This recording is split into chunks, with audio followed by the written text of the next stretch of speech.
बहुत बहुत बधाइयां महाराज।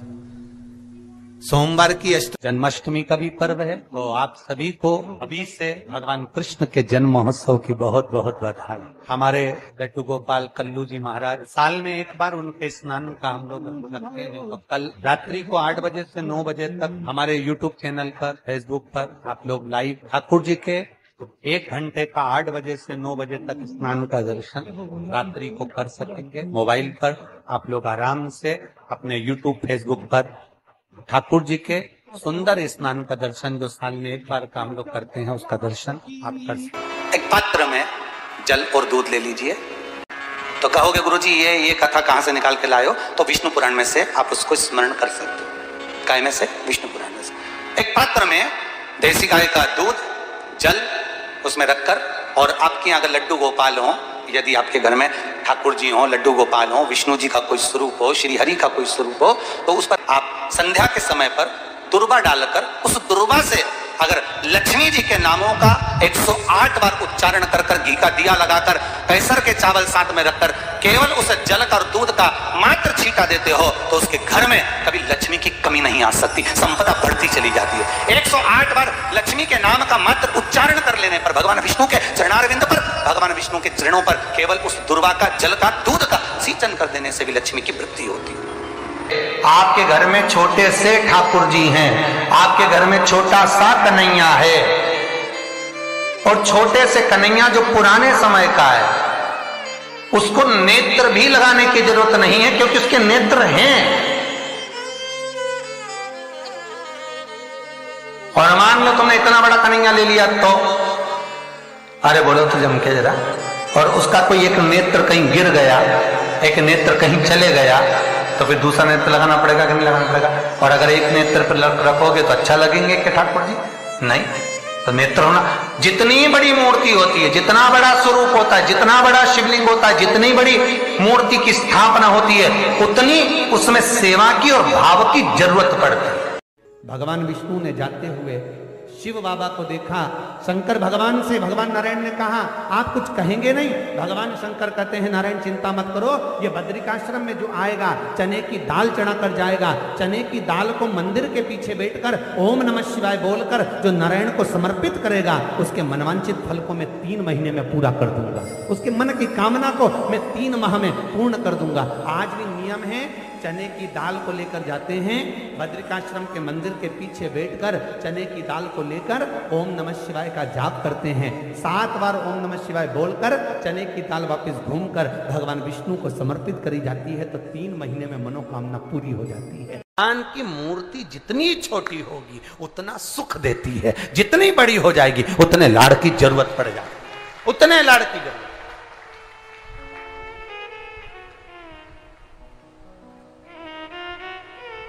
जितनी छोटी। अब आप कहोगे गुरुजी तुम इतनी बड़ी बड़ी बातें करते हो, तुम्हारे ठाकुर जी भी तो देखो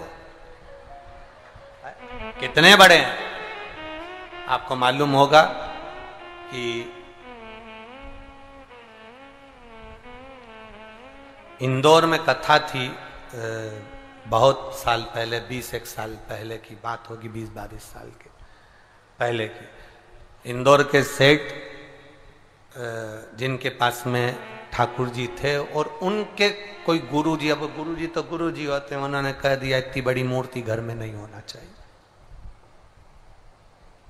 अब उनको कह दिया कि इतनी बड़ी मूर्ति घर में नहीं होना चाहिए, तो वो इनको नर्मदा जी में विसर्जन के लिए लेकर जाने लगे या कहीं देने के लिए जाने लगे। वो हमारे यहाँ कथा में आए थे, तो वो अटैची लेकर आए थे, तो पूछ लिया हमने कि इस अटैची को आप कहाँ ले जा रहे हैं, क्या है इसमें?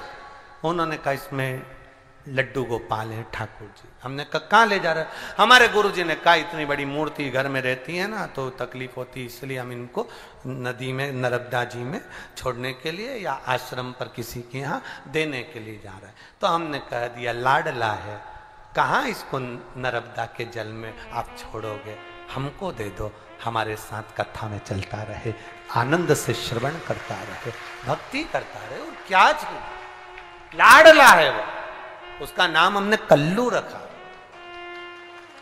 हमारा कल्लुआ है, लाडला। जय हो। सोमवार की अष्टमी पड़ जाए, क्या पड़ जाए सोमवार की? जम के बोलो जरा, अष्टमी। या तो सोमवार की अष्टमी पड़ जाए, या हर महीने शिवरात्रि आती है, हर महीने आती है, या तो सोमवार की अष्टमी पड़ जाए या फिर सोमवार की शिवरात्रि पड़ जाए, हर महीने आती है। प्रयास करना कहीं से देसी गाय का दूध मिल जाए,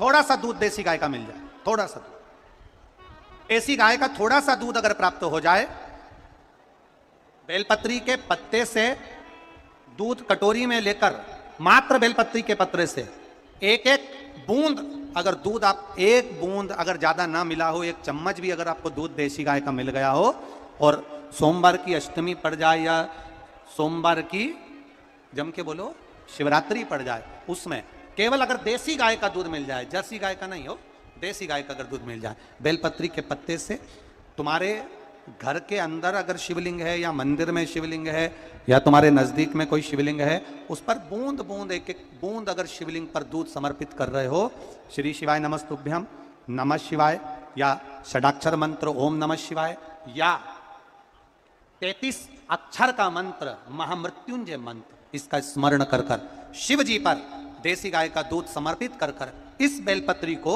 अशोक सुंदरी वाली जगह पर अगर आप समर्पित कर देते हैं, फिर आप जिस भी चीज के लिए अप्लाई करें, मेरा देवाधिदेव महादेव आपका हाथ पकड़कर खींचकर आगे बढ़ा ही दे। मेहनत करना, कर्म पूरा करना, पढ़ाई अच्छी करना, और पढ़ाई के साथ में विद्या अध्ययन करने के साथ में अच्छी मेहनत के साथ में देसी गाय का दूध भगवान शंकर को समर्पित करना, भगवान शंकर को समर्पित करना, देसी गाय का दूध धीरे धीरे धीरे धीरे समर्पित करना, भावों के साथ आप समर्पित करें। देसी गाय का दूध एक एक बूंद समर्पित करिए, धीरे धीरे समर्पित करो। और देसी गाय का दूध जब धीरे धीरे समर्पित करें, बड़े रास्ते से, आनंद से धीरे धीरे जब आप समर्पित करेंगे, बेलपत्री, वही दूध में सनी हुई बेलपत्र अशोक सुंदरी वाली जगह पर, उस समय पर डंडी का भाग शिवलिंग की ओर नहीं होना चाहिए, उस समय पर डंडी का भाग जहां से पानी बहकर जाता है अशोक सुंदरी की ओर से, वहां पर होना चाहिए। कार्य में सफलता मिलती है। शिव तत्व को धारण कर।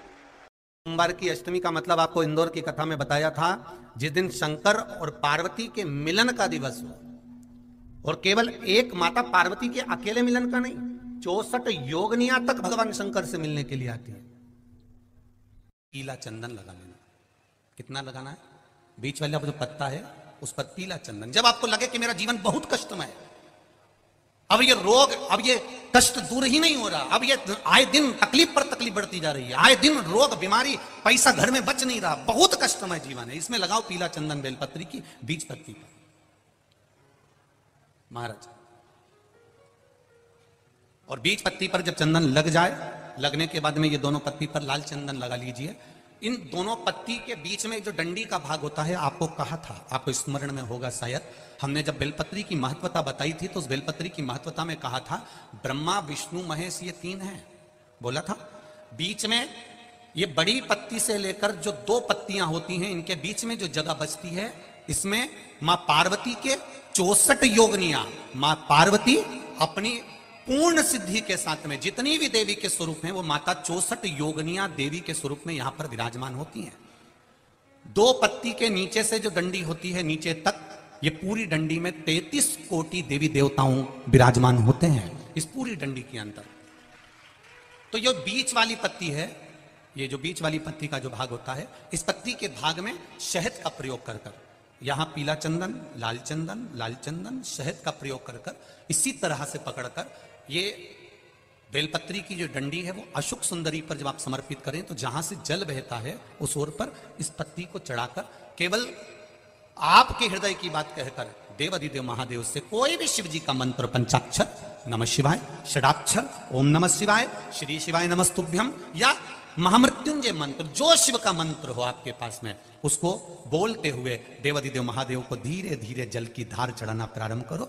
जल की धार जब पूर्ण होने लगे, उसमें थोड़ा जल बचे, तब अशोक सुंदरी पर जो तुमने बेलपत्र चढ़ाई है, वहां उस जलधार को चढ़ा। ये प्रयोग आपको केवल सोमवार की अष्टमी पढ़ने पर ही करना है। कौन से दिन करेंगे? जम के बोलिए जरा। सोमवार की अष्टमी पढ़ने पर यह प्रयोग करें।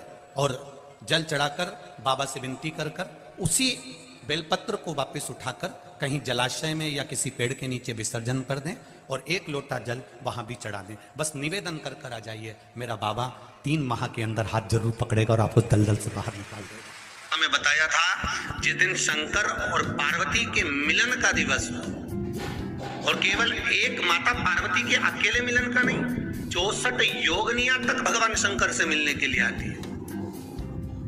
पीला चंदन लगा देना। कितना लगाना है? बीच वाला जो पत्ता है उस पर पीला चंदन। जब आपको लगे कि मेरा जीवन बहुत कष्टमय है, अब ये रोग, अब ये कष्ट दूर ही नहीं हो रहा, अब ये आए दिन तकलीफ पर तकलीफ बढ़ती जा रही है, आए दिन रोग बीमारी, पैसा घर में बच नहीं रहा, बहुत कष्टमय जीवन है, इसमें लगाओ पीला चंदन बेलपत्री की बीच तलवी महाराज। और बीच पत्ती पर जब चंदन लग जाए, लगने के बाद में ये दोनों पत्ती पर लाल चंदन लगा लीजिए। इन दोनों पत्ती के बीच में जो डंडी का भाग होता है, आपको कहा था, आपको स्मरण में होगा शायद, हमने जब बेलपत्री की महत्वता बताई थी तो उस बेलपत्री की महत्वता में कहा था ब्रह्मा विष्णु महेश ये 3 है, बोला था। बीच में ये बड़ी पत्ती से लेकर जो 2 पत्तियां होती हैं, इनके बीच में जो जगह बचती है, इसमें माँ पार्वती के 64 योगनियां, माँ पार्वती अपनी पूर्ण सिद्धि के साथ में जितनी भी देवी के स्वरूप में, वो माता 64 योगनियां देवी के स्वरूप में यहाँ पर विराजमान होती हैं। 2 पत्ती के नीचे से जो डंडी होती है नीचे तक, ये पूरी डंडी में 33 कोटि देवी देवताओं विराजमान होते हैं इस पूरी डंडी के अंदर। तो ये बीच वाली पत्ती है, ये जो बीच वाली पत्ती का जो भाग होता है, इस पत्ती के भाग में शहद का प्रयोग कर यहाँ पीला चंदन, लाल चंदन, शहद का प्रयोग कर इसी तरह से पकड़कर ये बेलपत्री की जो डंडी है वो अशुक सुंदरी पर जब आप समर्पित करें तो जहां से जल बहता है उस ओर पर इस पत्ती को चढ़ाकर केवल आपके हृदय की बात कहकर देवाधिदेव महादेव से कोई भी शिव जी का मंत्र, पंचाक्षर, नमः शिवाय, षडाक्षर, ओम नमः शिवाय, श्री शिवाय नमस्तुभ्यम, या महामृत्युंजय मंत्र, जो शिव का मंत्र हो आपके पास में, उसको बोलते हुए देवाधिदेव महादेव को धीरे धीरे जल की धार चढ़ाना प्रारंभ करो। जल की धार जब पूर्ण होने लगे, उसमें थोड़ा जल बचे, तब अशोक सुंदरी पर जो तुमने बेलपत्र चढ़ाई है वहां उस जलधार को चढ़ाए। ये प्रयोग आपको केवल सोमवार की अष्टमी पढ़ने पर ही करना है। कौन से दिन करेंगे? जम के बोलिए जरा। सोमवार की अष्टमी पढ़ने पर यह प्रयोग करें और जल चढ़ाकर बाबा से विनती कर उसी बेलपत्र को वापस उठाकर कहीं जलाशय में या किसी पेड़ के नीचे विसर्जन कर दें और 1 लोटा जल वहां भी चढ़ा दें। बस निवेदन कर आ जाइए, मेरा बाबा 3 माह के अंदर हाथ जरूर पकड़ेगा और आपको दलदल से बाहर। एक काया के रोग से